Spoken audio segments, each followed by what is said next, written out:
isku soo noqod wanaagsan dhammaan reer youtube meel kastoo dunida daafiisa joogtaan waan idin salaamay salaan kadib alxamdulilah shukrillah saaka waan soo nabad kacnay daaqadan hadda furaya iftiinka because maanta waa maalin maaragtay axad ah marka late baa la iska kacay maadaama xalay la iska soo jeeday oo caruurta maad aragtay maalinta axad oo kale way iska soo jeedaan waxbay iska daadaawadaan oo iska nafisaan waxaan dhahdaa iska nafisa lixdii beriye kalaa la ordaya oo la socdaa waa kan qolkaygii waan soo kacay sarirtii baan iska kala bixiyey bustihii meesha baadkan tegaya haddoo foofol dhaqanaya cadayanaya kabacdi quraac yar baan iska samaysanayaa gurigan lagama yaqaana in quraac la isla samaysto ciyaalka waa xalaale waxay rabaan bay iska samaystaan marmar oo maaragtay aniga dee pancake iyo maaragtay malawax iyo waxaas u dubayo ma ogiye usually iyagu wuxuuda way iska samaystaan waxay rabaan bay iska samaystaan pancake ready oo kale aan usoo gadaa waxyaabahaasay iska samaystaan aniga ma hadda waxaan samaysanayaa ukun sidii caadada ahayd waxaan rabaa inta inuu ukuntii waxaa samaysanayno banaankan inaan u baxana waan rabaa oo maaragtay adeeg yar aado guriga shopping yar usoo sameeyo maadaama beritoole isniin tahay oo maaragtay shaqooyin iyo loo kala kalahayo iskuulo inaa cunto iyo waxaa soo gadgado laakiin inta ka horeysa gurigeena iska hagaajiyo ilmaha jirka maydhmaydhaan dharkooda iska dhaqo hawsha iska fududeeyo taas waa maaragtay abaato maxay hayday aniga hawshayda ii gaarka ah tan labaad waxaan rabay inaa marka oo maaragtay saturdaydii shalay ahayd oo kale waxaa laisoo deliver gareeyey dryagana inaan idinla wadaagaan rabaa hadduu ilaahay ka dhigo because anaga magaaladeena waa winter qaboobahana maad aragtay dharkii ma qalalayaan qorax ma helayaan anigana dhib bay igu noqotay inaan mar walba intaan dhaqo soo qalajiyo banaanka marka waxaan soo iibsaday dryer samarkay aada raqiis u tahay laakiin saa ay tahay dhib malaha waan iska soo gatay inkastay qaali ahayd maanta sidii caadada ahayd mar walba waxaan jecla video markaan duubana inaan sheekaysano waxa miiska inoo saaran aynu ka sheekaysanaynaa aliya waxa weeye gabadh maad aragtay madow ah hooyadeed keligeed bay lahayd maxaan ku idhaahdaa waxay dhamaysay nursing ay baratay markay nursingkii baratay oo maad aragtay ay digreegii maaragtay nursingka qaadatay shaqo ayay iska apply garaysatay shaqadii apply garaysatay waxay noqotay in loo diro oday oo maad aragtay taajir ah oday cadaana taajira loo diray odaygaasay ilaalin jirtay nursing oo ahayd oo maad aragtay dawooyinkiisii wixiisa siin jirtay ee xaaladihiisa la socotay odaygu wuxuu dhalay hal wiil iyo hal gabadh buu dhalay wiilkiisuna wiil buu dhalay saddexdaa ciyaaluba dunida ka naxay gabadhiisu waxba may dhalin marka waxaa jirtay maxay hayday odaygan intaa maaragtay guri weeyin buu deganaa oo dee oday taajir oo isnacay buu ahaa nin aada usoo shaqaysan jiray oo dowladda wuxuu ahaa ka ahaa muxuu ahaa waxbuu ahaa wuu iska shaqaysan jiray marka maxay ahayde lacag fara badan buu haystay guryuu lahaa hanti ah guryihiisa qaar iyagaa deganaa caruurtiisaa deganayd midka ugu weyna oo isagoo maxay ahayday isagaa deganaa xaaskiisa marka waxay ka dhimatay intayna aliisha usoo gelin maaragtay shaqada ayay xaaskiisa dhimatay atin sanad mise 2 sano iyadoo mootan bay aliisha shaqada bilowday kabacdi waxaa dhacday inay maaragtay gabadhii aragtay inay odaygan maad aragtay uu yahay oday waxhaysta laakiin aad keli u ah rafaadsan laakiin sidiisa kale nin wuxuu ahaa iska dee room buu ahaa laakiin waxaa niyajab fara badan baa ku dhacay markuu xaaskiisii dhimatay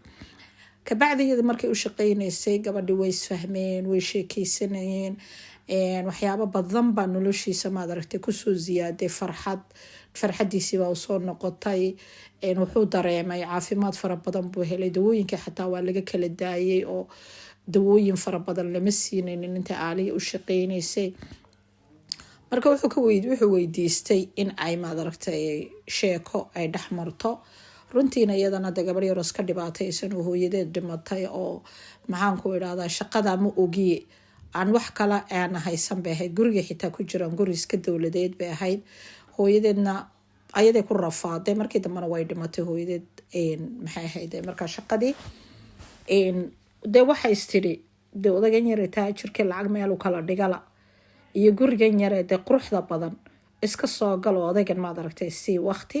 dadkuna isku mid maaho dee iyaduna naag hore usoo guursatay may ahayn dadkuna isku mid maaha oo waxaa jira dad maad aragtay iska guursada dee ruuxay rabaan dadna waa piki oo piki waxaa la dhahaa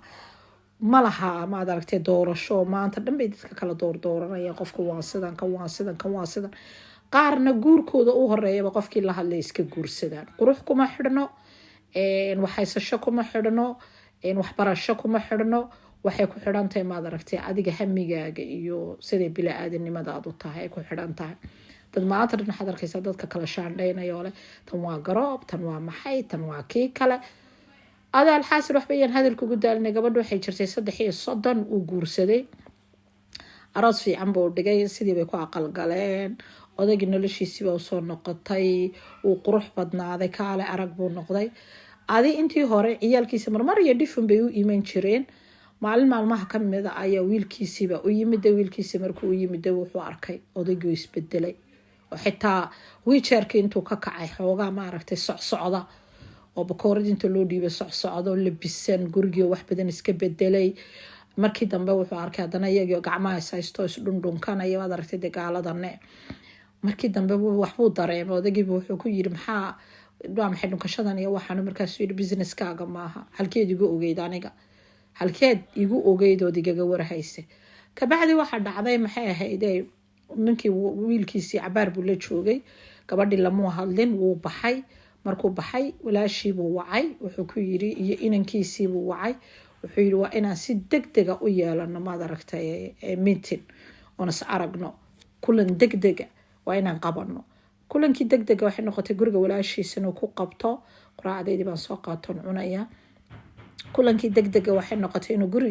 guriga walaashii ku qabto gurigii walaashii bay isku raaceen isaga iyo wiilkiisii waxaa la yiri sidan si maaha odayga lacag fara badan oo malaayiin oo haysta waatan Alisha waatan odaygii iyo maxay ahayd iyadii oo isdhunkanaya waa kan carruurtiisana 3 weeyaan wiilku awowga u yahay iyo waxa weeye wiilku dhalay iyo gabadhiisu dhalay odayguna waa kaas bas marka waxa dhacday waxa la yiri si degdega waa inaan go'aan u gaadhno odaygii wuxuu yiri maxay ahayd markuu wiilkiisi arkay inuu isbedelay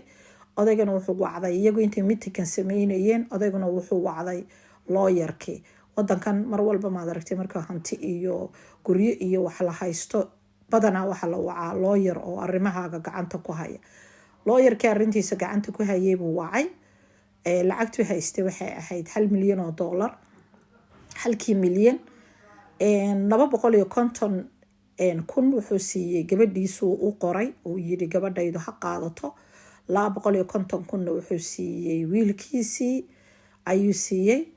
150 kun wuxuu siiyey wiilku ayeyda u ah awowga u ahaa 350 iyo gurigii ku jireen gabadhii buu u qoray Alisha ayuu u qoray yiri gabadha ha la siiyo bes lawyerkii sidii baa wixii oo dhan lagu qoray markay meetingkii sameeyeen kabacdi lawyerkii bay waceen lawyerkii markay waceen mid waxay dhaheen waa inaan kulanno hayeebu ku yiri dal maalinta odaygu u tagay odaygana uu sheegin oo muu dhixin de odaybaan u tagay waxa dadkan ma privacy bay leeyihiin oo maaragtay wuxuu walaalka sameeyo kuma sheegayaan adiga dawladda dadkan dibadaha cadaanka saas ay u shaqeeyaan bas maalintii dambe u tagay maalintii dambe markuu tagaa la yiri waxaan rabnaa inaan maxay ahayd aabaheen waa waayeel wuxuu bal lacagtiisii iyo hawshiisaan rabnaa inaan wax ku ogaano bas marka wuxuu ku yiri haye intii idinka idin qusaysa waan idin sheegi karaa laakiin wixii kale idin ma sheegi karo soo ma ogidin aabihiin wuxuu haystaa waan ognahay aabihiin wuxuu haystaa 1 milyan iyo guriga uu ku jiro iyo guriga maaragtay ay tin gabadhiisu ku jirto labada guri ee kale wiilkii iyo inankiisu ku kala jiraan isagu male marka wiilkiisu wuxuu rabaa gurigan inuu qaato lacagta dhan inuu qaato iyo wiilku awowga u yahay bas marka waxa dhacday waxa lagu yiri aabihiin 250 kun ayuu idin diyaariyay labadiina uu idin dhalay wiilka awowga u yahayna 150 kun buu diyaariyay 300 adiga ma iyagu de xisaabta way garanayaan iyagaa isku dhufsanaya inta kalena idiinma sheegayo taas aabihiin baad kala hadli kartiin oo dee aniga businesskayga maaha inaan idiin sheego lacagta kale iyo gurigiisa meelay aadayaan laakiin waxaan idiin sheegayaa gurigaas iyo lacagtiisa inaad intaa keliyata dhaxal ku qoran tihiin ood qaadan kartaan waxa kale idaan shaqo ku lahayn qof baa la yiri odaygii baa loo tegay waxa lagu yiri maxay ahayd sawirkaas maalinta lala galayo weeyaan odaygii baa loo tegay waxa la yiri sidana ku dhacday annagaadna dhashay annaga balaadhkeena tahay annaga dhiigeena tahay say ku dhacday qof ood maanta uun aragtay ood waxay noqonayso ogeyn gabar yar oo 30 jira sidee adigoo 80 jira kuu guursanay maxay kugu falay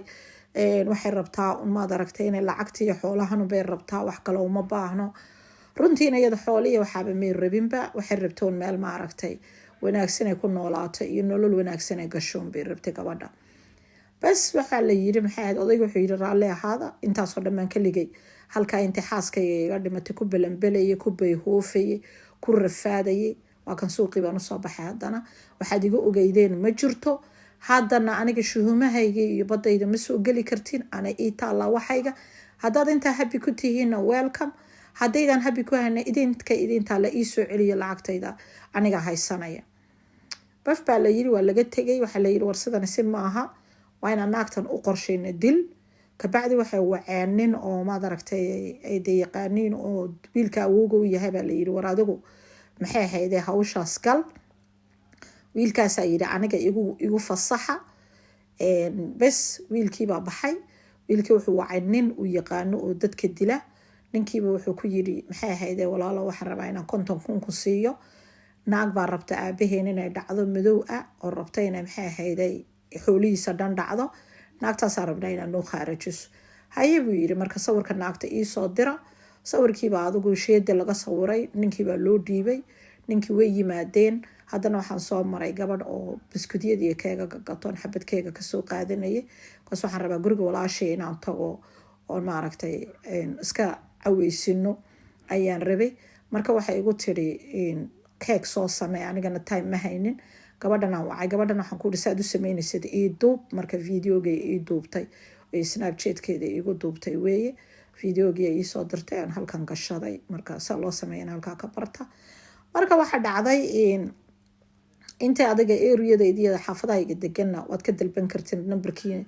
waxaan idinkula soo sheer garaynayaa snapchatka insha allah macmacaan fara badan bay gabadhan samaysaa gabadh carabiyad oo dariska ah marka waad kala xidhiidhi kartiin marka waxaa dhacday labadii lacagta adigu ninkii uu lacagta siiyey ninka lu soo kaxaystay meeshii bay soo istaageen waxaa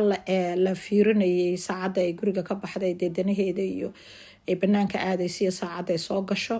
marka goor yaro galab ah ayaa waxay damacday inay banaanka wax ka doonato oo ay gabadhii soo baxday gabadhii markay soo baxday ayaa waa la dabagalay markii la dabagalay gaadhigiisa maaragtay istrigal ayaa waxaan ku yidhi gabadhii inta afka daawo iyo maro yar oo bahalkii loo saaray ayaa gabadhii maaragtay gaadhigii lagu ritay gaadhigii markii lagu ritay waxaa ka dhacday boorsadeedii gaadhiyo furan furihii gaadhigaa ka dhacay wixii dhanaa ka dhacay xitaa gaadhigii time lama helin la xidho baf baa la leeyahay gabadhii baa lala cararay waxaa lagu soo xidhay meel weyn oo warehouse ah oo iyagu ay lahaayeen odaygaa lahaa